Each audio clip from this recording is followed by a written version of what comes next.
Trying where, to show her what where, she knew. She runs out the door. where, where, hey, when be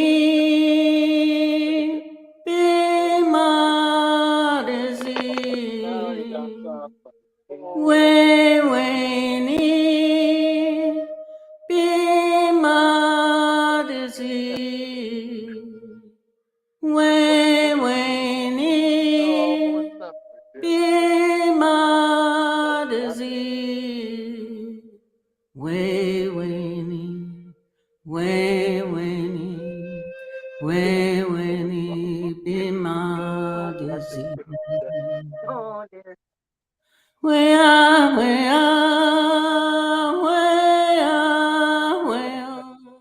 Well, I think we finally got ourselves in order. A little delay in getting going here because Steve threw my phone on the floor. Can't believe it. What is up with these things? Welcome to Anishinaabe Sober Voices. I am Mark Lundeen, the engineer behind the soundboard, because nobody else here knows how to run it. So I got to train somebody to do this sometime. And maybe Steve will, well, Jesus would be the great person to train how to do this, huh? It's true. Yeah. In fact, I thought that was him coming in because you had the sober van, and I just thought, oh, Jesus here, and it's no, it's you. Yeah. Not that I was disappointed. Yeah, I could tell by the disappointment in your voice. No. Well, how is everyone? We missed our last program 2 weeks ago because for those of you who are watching the stream here, I'll put up my foot.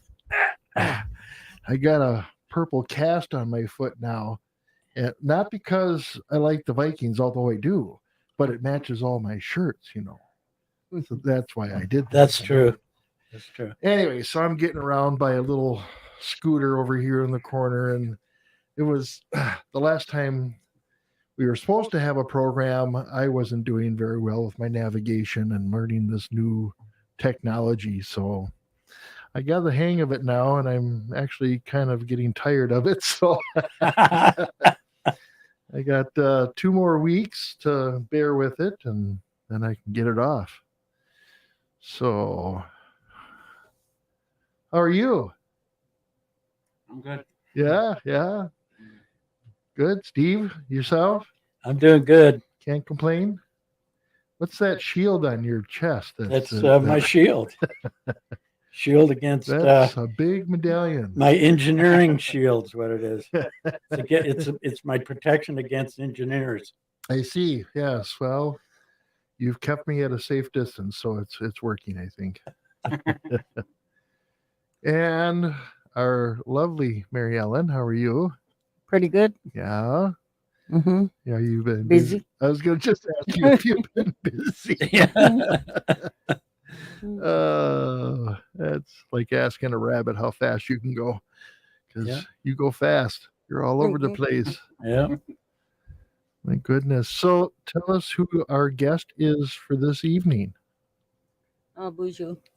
Yugishuguku Nishinakas, Biju do them. I'd like to talk about where I was a couple of weeks ago. No, it was, a couple of weeks ago. I was at the Treaty Days at Madeline Island. Yeah. And it was nice. It was good. We had to stand there and I sing with the Nibby singers, and we sang songs that afternoon. And it was really informative. I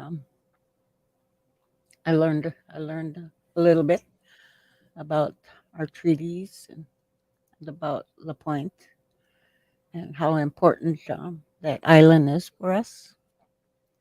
And but it was cold, it was cold and caught a cold from being there. And, but now I've been dealing with chinking the house both Joe Cass and I have been chinking the house and getting everything set for cold weather here. And I usually go away for the about a month, but I think I'm gonna stay home this time. I got a lot of work to do, Mm-hmm. and I'm involved with some people that and the Coudray members that we're putting together some program uh, that'll happen during the New Year's Eve powwow, Oh, okay. Yeah. and we're going to have deal with sobriety, and we're talking about having honor dances for honor songs for people with certain amount of sobriety, even for one day, and we're giving gifts and having a giveaway and feast, and so we're looking for tribal members or any member or anybody that wants to get involved and become a member of our committee, a helping member, and that we meet every Tuesday at 5 o'clock at Bijou Key. So if you're interested in helping out, let us know. We're working with Becky Taylor powwow, so we're working with her too, Mm-hmm. and so busy, busy, busy. Mm-hmm. And I asked Joe Cass, we call him Joe Cass, to come and speak and talk about what makes him happy, what makes a program, what makes a recovery program for way of life, So you want to start now or you want to wait a little while? I can start now. Okay. Bonjour, Nijagabo Nini Nishkas. My name is I go by Johnny Cash. I am 39. I've been sober from alcohol for over 17 years now. Drugs is a little shorter, but I'm working the program every day.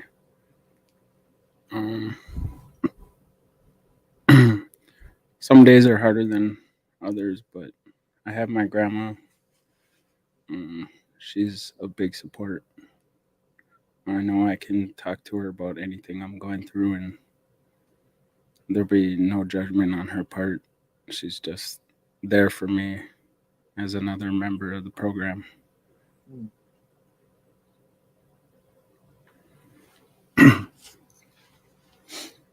um, yeah, I don't really know what to say. Mhm. What made you decide to get sober?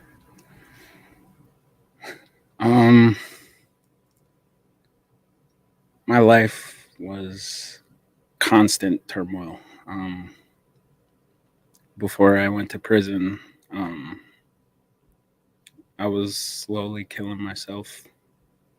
I suppose I knew I knew what I was doing. I don't know, I couldn't deal with feelings, past traumas, and everything that happened. Um, so when I went to prison, that was a huge wake up call for me. I knew that if I didn't change and sober up, that sooner or later I would be dead. And I just didn't want to do that to my family.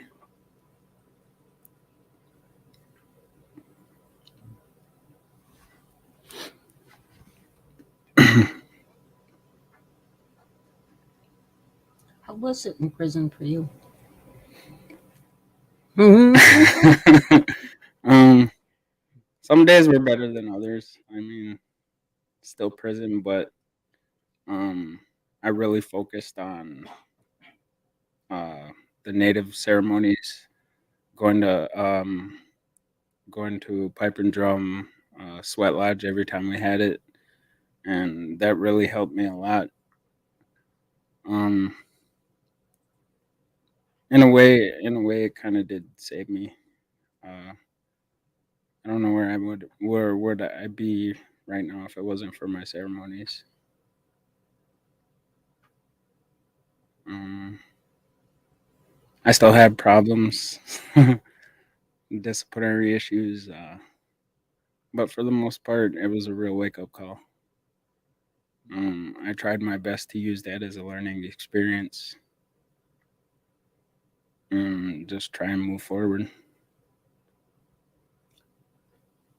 Other than the occasional spiritual activities that you had while you were in, uh, did they have any like ongoing programs, like every week that you participated in, or They have programs available, but for the most part, if you have a lot of time or if you have a certain crime, then you get pushed back on the list and keep getting pushed back and pushed back.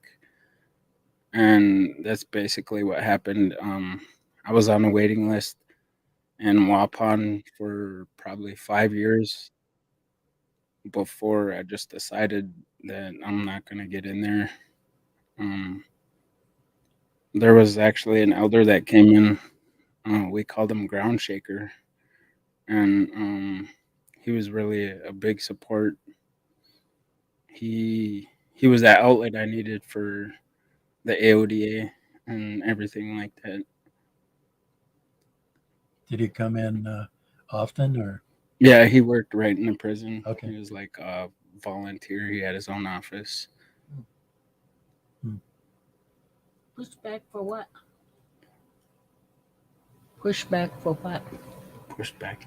Yeah, when you were pushed back, you said you thought you'd never make it in there, or what? What was that for? What were you trying to get into? I still I still had problems with drugs while I was in prison. Um,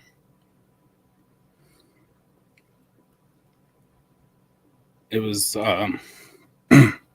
it was really hard um, when my auntie and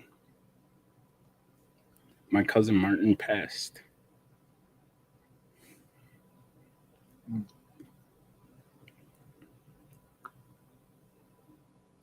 Um, I just feel like I never got to say see you later or anything like that. And it was just hard to deal with.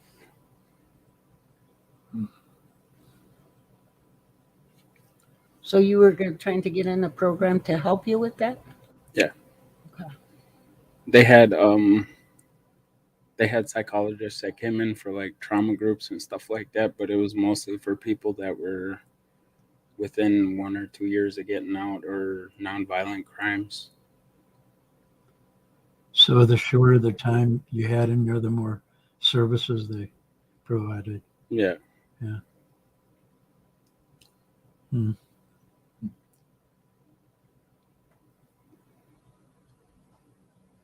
So as you became a little bit more of a short timer, did you find that you could get more services, or you just finally just said, I'm not ever going to get in line, or I'm in line, but I'm never going to get served?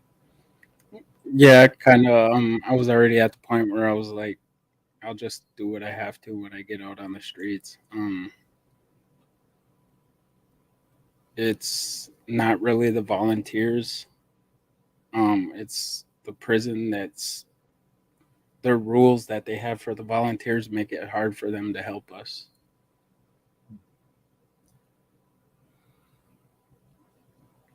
And anytime they see that they're trying to help us or anything like that, then they push them out. They transfer them to a different prison or they put them somewhere else.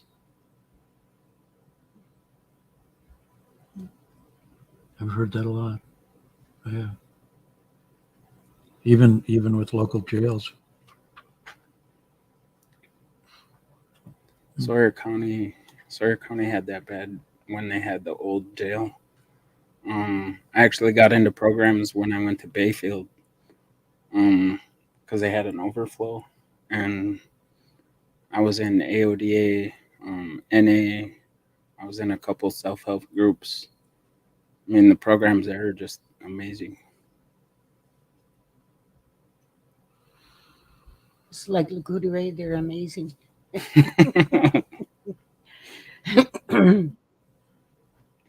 And when you talk about your auntie and your cousin, we didn't get to say goodbye either.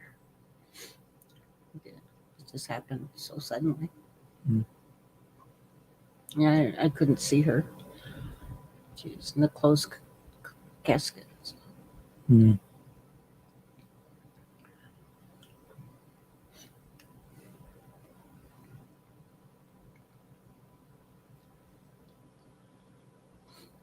So what do you like to do now? I'm enjoying school. Learn something new every day. I really enjoy helping my grandma around the house. She always has me like I'm helping her weatherproof the house. I've never did that before, and I don't know. It's kind of fun learning new stuff like that. Yeah, it's amazing. This guy here, I tell him do something, I'll show it to him once. Does it? Does it? Cool, Yeah, man. yeah. Yeah. Helping me put up plastics on the windows, just show them once. Boom, done. It's pretty good. Yeah. Never did it before, So, Yeah, that's great. mhm. Yeah, and he's always, it's like never, grandma, never anything like that. It's just ready right away. I ask him to do something, he's doing it. The only thing he kind of lollygags around on is when we play 10,000. I have to wait for him for his time when he's got time. But everything else, geez, he pitches in, does dishes, sweeps the floor.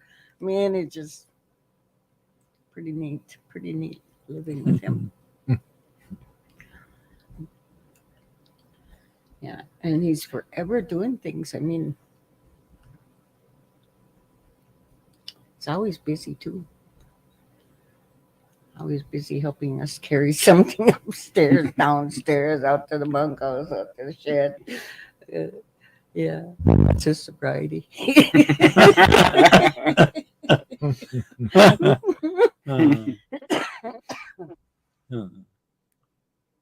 talk too much. So what are you taking in school?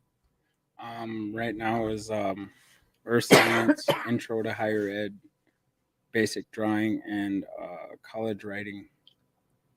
It's just basic courses right now. Next semester, I'm going to switch everything over to conservation. Oh, cool. So you like the outdoors then? Yeah. Yeah. That's good. Yeah, you would. You would do want to be outside. Huh? Yep, after all that time inside, right? Yeah. Yeah. Yeah. Yeah. So, what have you been doing for your sobriety? Well, I've been busy. I've been working with some groups over in Michigan and a couple of the tribes over east of here, and now I'm working on not only sobriety but domestic violence, not only for women but for men too. There's a program that I used to work on in Michigan called Cachet Anishinabe, and it means I am a kind man. And it's a way to get those men who have abused women back on the right road. And so I'm working with a couple of groups to not only beef up the program they have for domestic violence and shelters and stuff, but also to pilot test a program for men on their reservation. So I've been doing that. I've been working a lot with kids. Those kids keep me sober because they keep me busy. And I from about May through September, I think I was home like a couple days or something, full days or whatever. And um, I like to go and talk with other people that have substance abuse programs on their reses to see what they're doing, and then I try to share with them, some of the things that we're doing here. And it really has broadened my thinking about different things that can be tried and done here on this reservation. And I just don't know what I'd do without the folks that I'm in group with, because they kept a lot of that stuff that I was doing going while I was away, and it's still going. And I'm pretty happy about that. And we've had some people come back into the community that were here before, and they were in the program and then they went away for some reason or another, jail or prison or moved or whatever. And they'll come back, and I think they all kind of have like a pretty good attitude now. I mean, I think they saw that the creator, the creator is the one that does things, and that we do things through the creator, or the creator does things through us. And sometimes I think some of us get to a point to where we think that it's our way or the highway, and we find out that we're wrong, and that we need to follow that higher power and not try to do what we think ought to be done. Learned a lot about that the last probably 2 months. And I'm starting to get back into doing some things. Like last week, we had a sober activity. We went to the show. We went to the show and saw a scary movie. And you all know me, I'm pretty mischievous. I was going to bring a mask in, and the folks that were with us, I was going to go out because it's pretty dark in the theater, and put the mask on. And man, those people, they know me way too well. They didn't let me get away with it, did they, man? No. But anyway, so I'm liking that, and I'm looking forward to some of the activities coming up with fall and winter coming on. And been out and gathered some sage, and took some people with me to do that, and just trying to keep myself, on that right path, and feel really good about watching some of the people that I've watched now for going on 3 years. I call it keeping on. They're not letting a lot of those things that got in their way of maintaining their sobriety. They're not letting those things take a hold of their life, and they're really committed. I believe this time they're really committed to walking that red road, and to just being a good person, and being a good person in a group. Helping the group out, and I've seen that take place in the last month or so, and I'm really happy to see that. And I try to do what I can do, but I'm finding that it's difficult for me to try to provide local services to people that are 3.5, 4 hours away. I can always be on the phone and talk with them and all that, but I can't be right there for them. So the process I'm using now is that some of the people that really want to be part of a Red Road sobriety walk, that trying to get them to try to get things going at their local reservations. And there's 2 or 3 reservations east of here that are starting to do that. And some of them have a lot more programming and things than LCO does, including shelters and daily drop-in facilities and all those kind of things. And I watch them, but they don't have some of the things we have. So I try to share that with them, and hopeful that people locally here will advocate for some of those other things that other people have that might help the community here, might help more people in the community, get on that red road and stay on that red road and stay sober.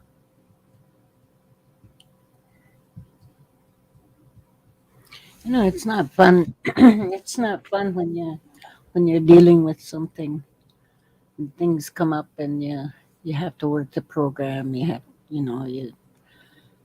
to work the program or you'll get in, push yourself in the corner, and the only way out is to do something crazy. And they, oh, maybe the last couple of months or more, I've been dealing with some personal problems and personal way of looking at things, and I discovered that when I when I was dealing with problems that I had this negative thinking, and I realized that, and I thought, what am I being so negative about, And it has to do with my 43rd year of sobriety. It's just like the anniversary time is, you get hit with it's some kind of your emotions are kind of wavering, and your program's kind of wavering too. It's that decision time again, and it's like I was right there, right in the beginning again. You know, first step, beginning again, and I look to the traditions a lot for guidance and support and way of life, and I I try to I have been smoking the pipe for you know I don't know how many couple years now or more every day, and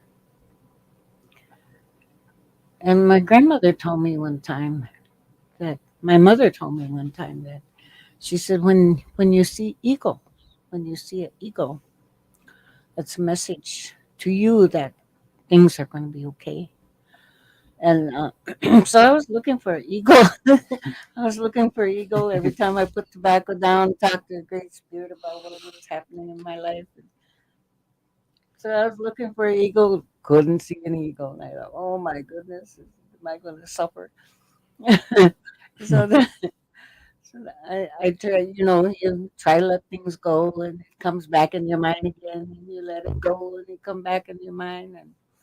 And so it really, it really made me aware of how vulnerable, how do you say that word, vulnerable you are sometimes, and how close, and you could be that close to drinking no matter how many years you've been away from it. It's not something that you can assume, and that's something that you can't take for granted. You really have to be conscious about it a lot. But through all the mess that my mind was in, I didn't think about drinking. I didn't think about that. And I thought, geez, that's really healthy, that I wouldn't even think about it, that there's better ways to handle things. There's better ways to think about things.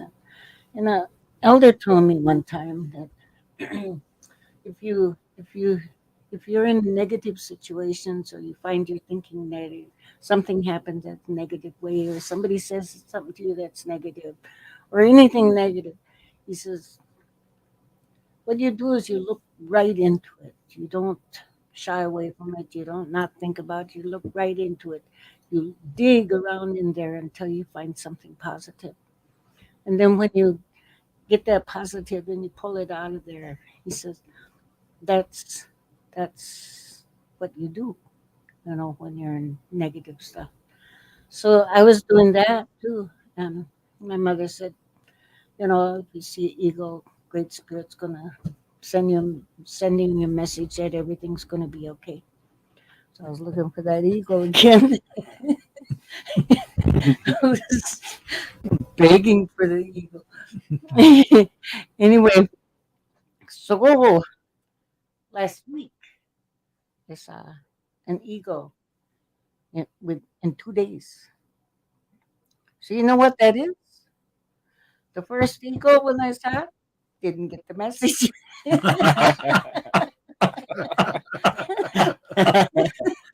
So the Great Spirit sent Send them that another message one. again.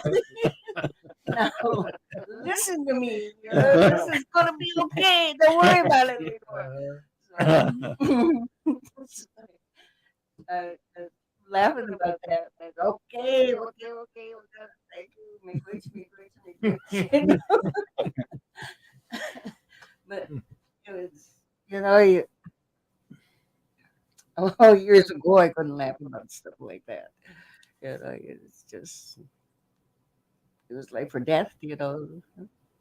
Then it's crawling forward and crawling uphill all the time. It was just really a lot of work, but it all paid off. It all paid off. Mhm. It all pays Mhm. off. Whatever you do, that's for your own good and peace of mind, and whatever you do to help yourself is going to pay off. Might not be today or tomorrow, or might not even be a month from now, but Mhm.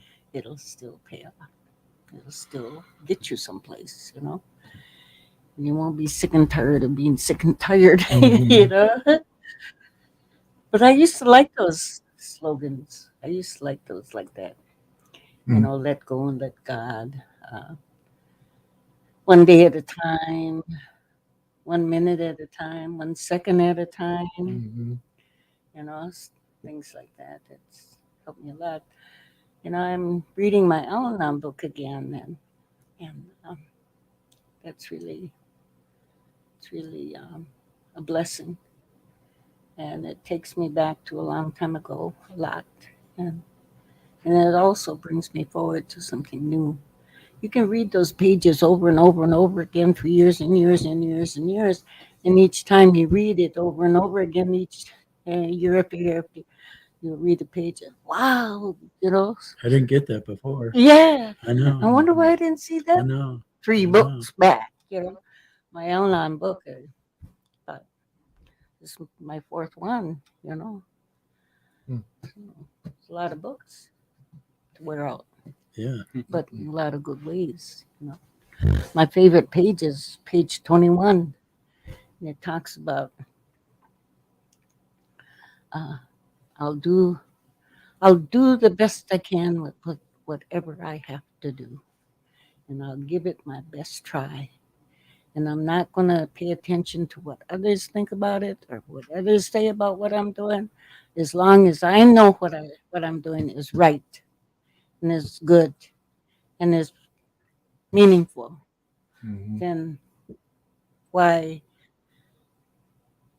pay attention to what someone else says? Yeah. You know. And sometimes we have to be selfish in our programs to be strong for somebody else, to help somebody else, and we have to take care of ourselves first, and be sure that we're thinking right and living right and eating right and sleeping right and doing the right things that make us go to sleep at night in a peaceful way. And you know, even listening to a little bit gossip about somebody when I go to sleep at night, I have to take care of that. I can't go to sleep with knowing that I did that. You know, knowing that my ear was my mind and my heart and my spirit was listening to something bad about somebody. It's that's not the way to go to sleep. So Mm. Mm. it's not easy, but it's not hard either. You know, I it's been a long time since I've used the word hard. I choose to use. It's not easy, but I can do it. You know, uh, I'll do the best I can with what I have to do, and that's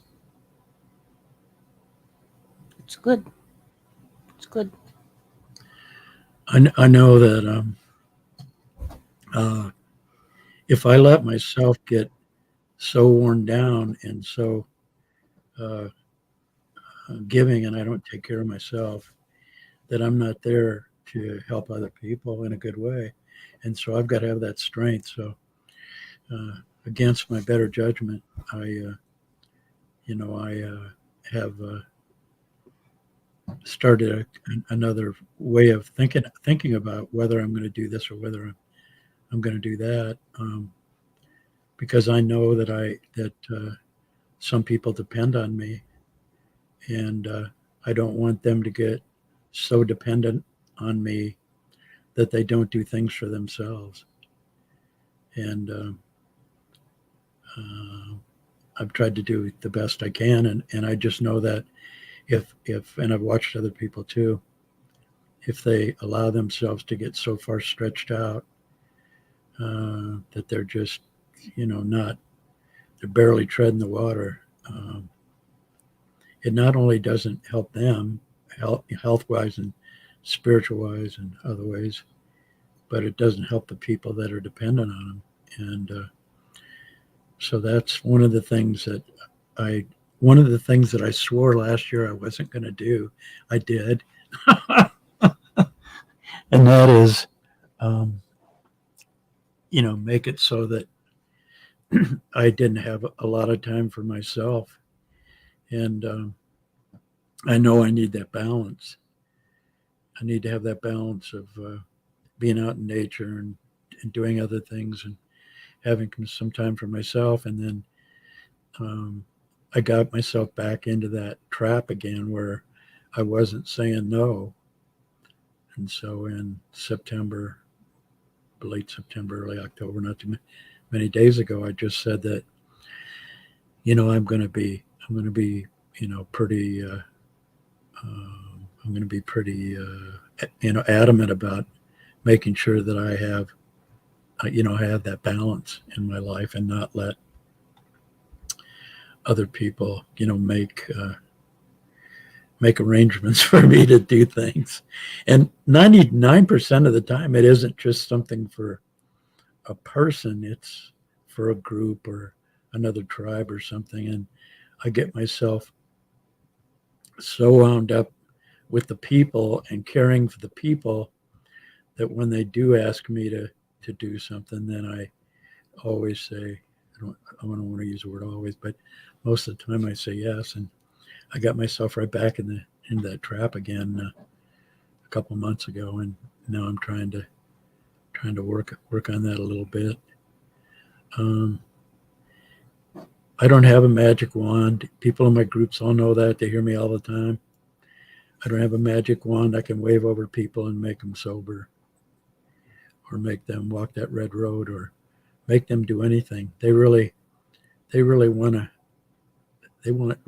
to do the right thing in their heart, in their minds, and their spirits, in order for them to move forward in a good way. And I can't, no matter how hard I try, I can't make them do that. I can help them, or I can try to lead them some way where they can find resources to help them. But I don't have a magic wand where people come to me and I try to help them out. And I take this magic wand and I wave it over the top of them and everything is all right.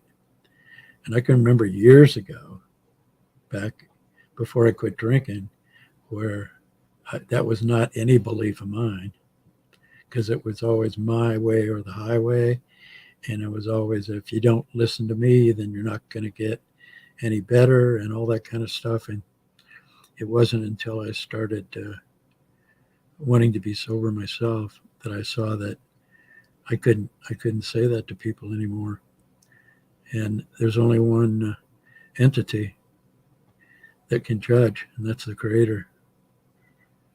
And we sometimes put ourselves, in the place of the Creator, and that's where that's where we get ourselves in trouble, I think, is when we think we know more than the Creator knows, or that we don't listen to the Creator.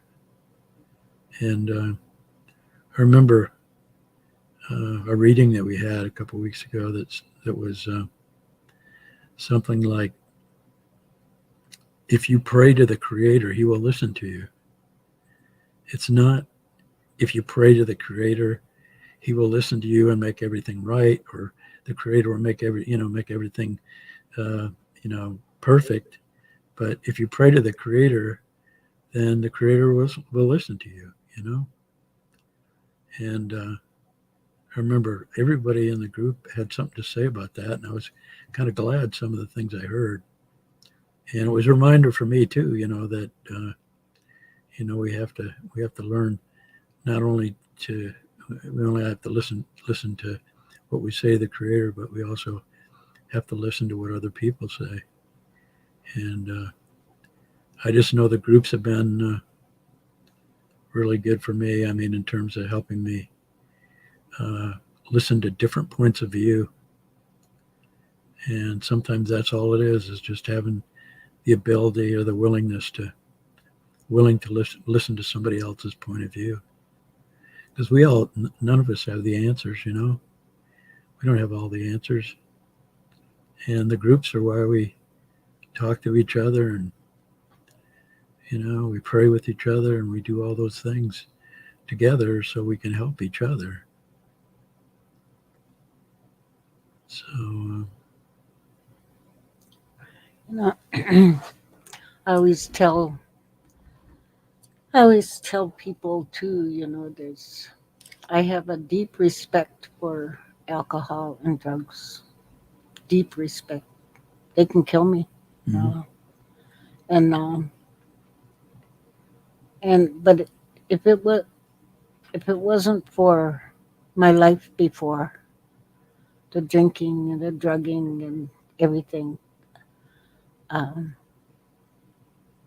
wouldn't be able to tell how good it is now, how wonderful it is, to wake up in the morning and see the new day coming, and to be sane, to be at peace, to not have to worry about if I hurt somebody or made a fool of myself or whatever. Didn't have a hangover. Or if somebody took advantage of me too, those kinds of things. And how wonderful it is to be able to recognize the difference, And we all have a choice. We all have a choice in life. We have free will. We all have a choice. And we can choose that kind of life. I could choose that kind of life, I have that choice, but I choose not to. And I never want to hurt myself like that again. I never want to hurt my family like that again. And I never want my grandchildren and my great grandchildren to feel that kind of hurt that my daughters did, Mm.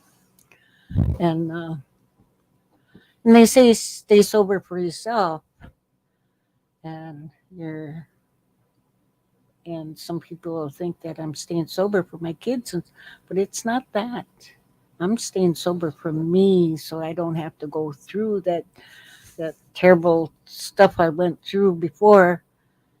On top of knowing that I couldn't protect my kids, or I couldn't do this for my kids, or I couldn't do that, So for me, it's such a great life. It's such a great life.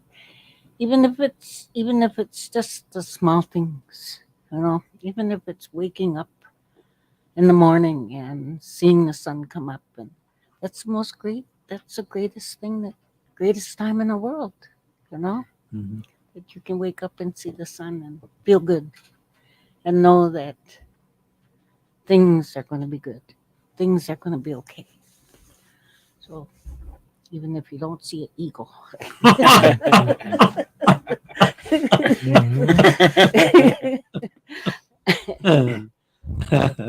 Or if you see two in 2 days, the Boy, regular. am I glad you got that second one. The regular one and the second one. Yeah, the The second backup. one. The Boy, that backup. was powerful. The backup. Yeah. Yeah. Yeah. Fun to have fun. Right. Yeah. What do you think about everything we've said? Um, I was really listening to what Steve said. I kind of agree with him. The hardest part about recovery for me is that I can't I can't wish anybody to want to be sober, and that's hard seeing my family struggle out there and not being able to just poof, your problems are gone. And I, in a way, I kind of put that guilt on myself. It's like, well, I feel like I can't help you, so that's on me. And I know that I can't look at it like that, or I'm gonna drive myself crazy. And my grandma and my mom, they're always telling me that same thing. I have to stay sober for myself. I have to want that for myself. I have to love myself enough to want that. And that's hard for me. Yeah. Yeah. It's hard to watch other people suffer. It really is. And like you said, they got to want to do it. You can't you can't wish as much as you want for them to not and have it. It doesn't mean you can't pray, but I'm just saying that it's not within your power to make them stop. They have to want to stop. Yeah. Well, I think my mother had a lot to do with my being sober. You know, sometimes I think families can do it. Sometimes I think families they get Yeah. together and they get strong and they get say no and they you know get to understand about alcohol and drugs and they can they can help Oh their yeah. family member sober Yep. up. They Yep. can. Yep. I know they can. I've seen it done. Yeah. You know, when we're not giving them money to go out and booze, and we're not giving them free rides all the time, and we're not giving them free housing, and we're not giving them free food. Shoot, they don't have to pay nothing but go out and buy drugs with their money. That's right. You know, Yeah. so we can help them stay Yep. sober. We can help them get some help. Yep. You know. Yep. I told my kids, I can't help you as long as you're using. I can't. I said, but the minute that you want to stay sober, go to treatment, go to halfway house, and start rebuilding your life, yeah, I can help you then. But I can't help you when you're using. I won't. I can't. You know, just so we have to learn how to say no to their problem and their addiction. Yep. You know, we can support them, but we don't pay for them. We don't give them, or we don't think that we're making them feel better if we do this for them. You know, the the the best thing that ever happened to me was when I realized all the things that I was doing to myself, all the drinking, all the things that have happened that I was doing to myself. Nobody put that in my hand. Nobody made me drink. Nobody, they were all telling me not to drink, but I did it to myself. And how could I realize that if my family wasn't making me aware of it? You know, Hmm. you're not yourself when you drink. That was one thing. Another thing is you change. You change your attitude. You don't listen. You don't take care of your children. All these things that I heard them tell me, and maybe it didn't stick right away, but eventually it did. And those are the things that helped me to sober up by hearing the truth, you know, Hmm. hearing the truth of what I was doing. My mother used to say masses for me, go down to church and light candles, say masses. She didn't have to tell me one word. She didn't have to say it out loud, but I knew what she was thinking, and I knew why she was doing that. I was dying, you know. I was dying. I was killing myself. And what do you do when you light a candle or say mass for somebody? They're sick, Mm-hmm. you know. But I couldn't see it then, you know. But I believe a mother's prayers mean a lot. Yep. I believe the Great Spirit looks at a mother's prayers more so. And I believe that when we ask the Great Spirit to help our children, I know that He listens, or she listens. I know that because we have the ability to bring life into the world. And the Great Spirit made us like that, you know. So he has, she has a special relationship with us women in the beginning, you know, and so he's going to listen to us too, you know, put us on this earth. He's going to listen to us. He also put all the things that we need here for a good life. Also put that on earth for us. So women are strong. Women need to believe how strong they are and what their words mean to their children, to their husbands, to their family members, to the grandchildren, to God, even, you know.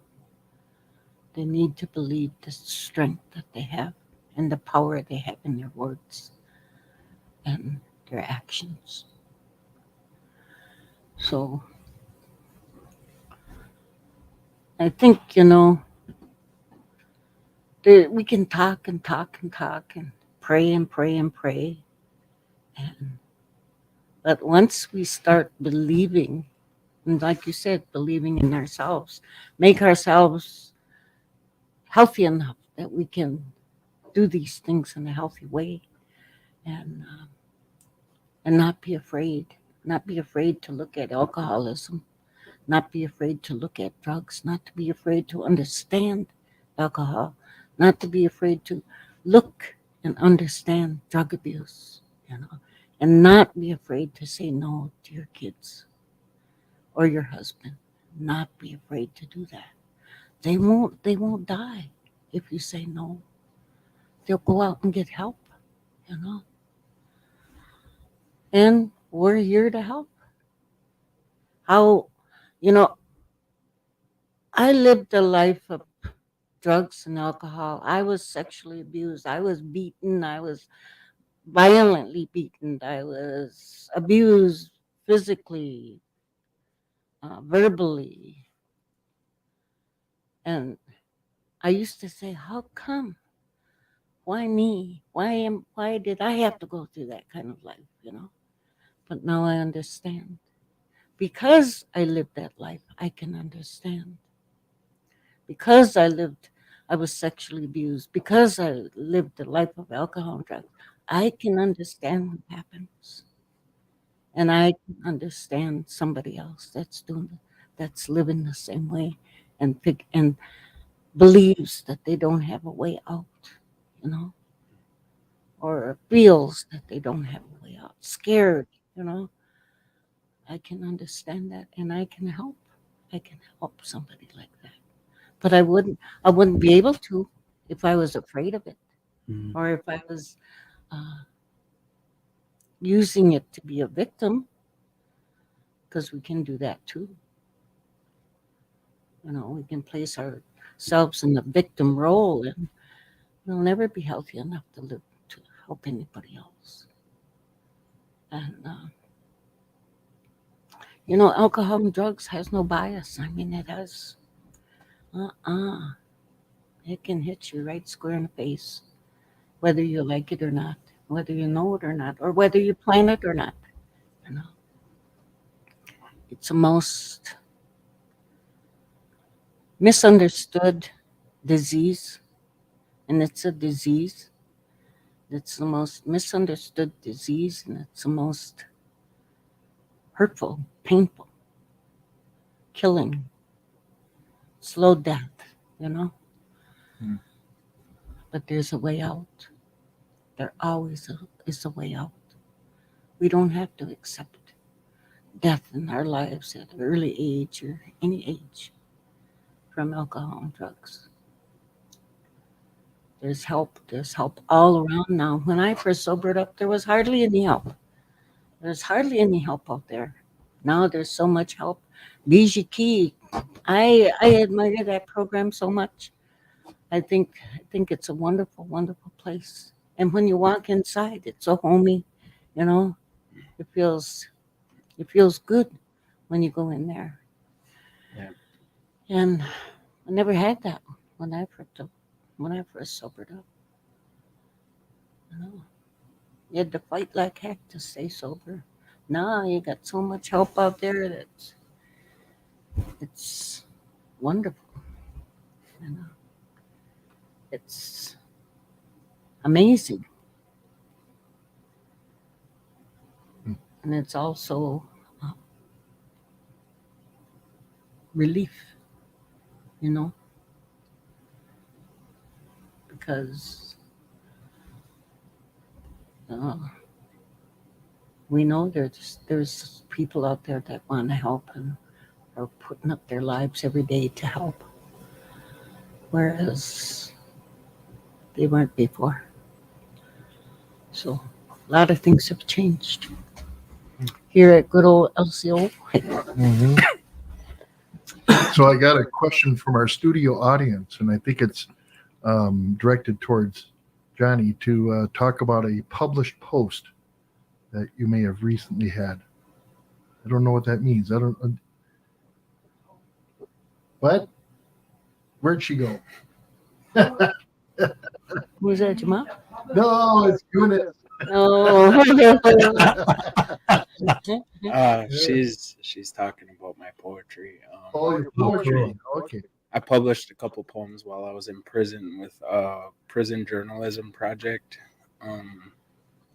They really helped me work on my poetry to where I can feel comfortable about sharing it with other people. Yeah, it's at first when I shared those in a creative writing class I took in prison. I didn't want to talk about it at all. Yeah. I didn't think they were any good. I was ready to scrap them and throw them away. But the teacher's like, she just after class she took me aside and she's like, you got really good. Once you publish these, Mm-hmm. so I sent them in, and it was within not even like a month and a half. I heard back, and they put it right in the front page. Wow, that's great. Wow. Well, we got a couple minutes. You could recite one. I don't have. He can sing good too. Yeah. He's a good singer.